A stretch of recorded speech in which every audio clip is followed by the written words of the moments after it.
انس رضی اللہ عنہ نے بیان کیا کہ میں پردے کے حکم کے بارے میں زیادہ جانتا ہوں۔ ابی بن کعب رضی اللہ عنہ بھی مجھ سے اس کے بارے میں پوچھا کرتے تھے۔ زینب بنت حجش رضی اللہ عنہا سے رسول اللہ صلی اللہ علیہ وسلم کی شادی کا موقع تھا۔ حضرت صلی اللہ علیہ وسلم نے ان سے نکاح مدینہ منورہ میں کیا تھا۔ دن چڑھنے کے بعد حضور صلی اللہ علیہ وسلم نے لوگوں کی کھانے کی دعوت کی تھی۔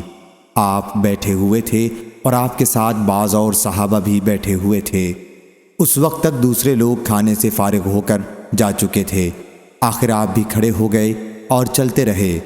میں بھی آپ کے ساتھ چلتا رہا۔ آپ عائشہ رضی اللہ عنہا کے حجرے پر پہنچے۔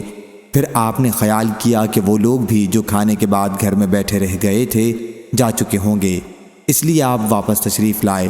میں بھی آپ کے ساتھ واپس آیا، لیکن وہ لوگ اب بھی اسی جگہ بیٹھے ہوئے تھے۔ آپ پھر واپس آ گئے، میں بھی آپ کے ساتھ دوبارہ واپس آیا۔